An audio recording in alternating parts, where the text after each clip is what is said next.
नमस्कार मैत्रिणींनो, आज आपण बनवणार आहोत कारल्याची भाजी। त्यासाठी ही कारली कट करून घेतलेली आहेत। आता आपल्याला यामध्ये मीठ घालायचं आहे आणि ते मीठ चांगलं लावून घ्यायचं आहे। कारल्याला पाणी सुटेपर्यंत आपल्याला हे चुरून घ्यायचे आहेत कारली। छान मीठ लावून झालेलं आहे। आता आपण ते पाण्यामध्ये धुवून घेणार आहोत। आता आपल्याला कारलं भाजून घ्यायचं आहे। तुम्ही पॅनमध्ये किंवा कढईमध्येही भाजून घेऊ शकता। मी हे फ्रायरमध्ये भाजून घेणार आहे। आपण हे अर्ध्या तासासाठी ठेवणार आहोत टायमिंग आणि 15 मिनिट नंतर परतून घेणार आहोत। कारली फ्रायरला भाजून होईपर्यंत आपण कांदा शिजवून घेऊयात।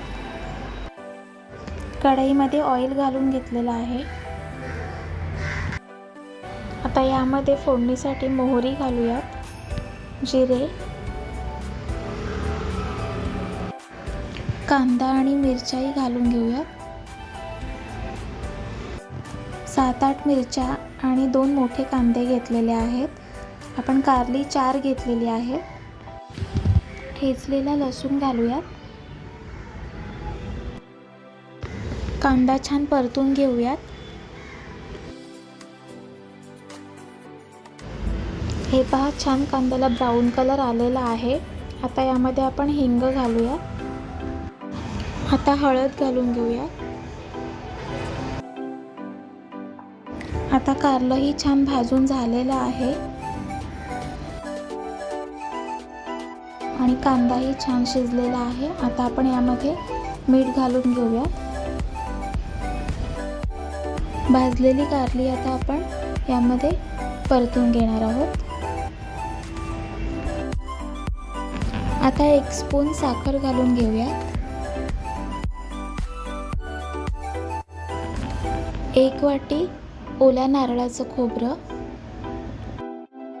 आता हे छान परतून घेऊयात। कारलं भाजून घेतल्यामुळे याचा कडवटपणा थोडा कमी होतो आणि लहान मुलांनाही अशी भाजी खूप आवडते। आपली कारल्याची भाजी रेडी झालेली आहे। आता ही आपण बाउलमध्ये काढून घेऊयात। तुम्हीही अशी भाजी घरी नक्की ट्राय करून बघा आणि मला कमेंट्समध्ये सांगा तुमच्या मुलांना ही भाजी आवडली की नाही। पुन्हा भेटूया नेक्स्ट रेसिपीसोबत। तोपर्यंत बाय बाय।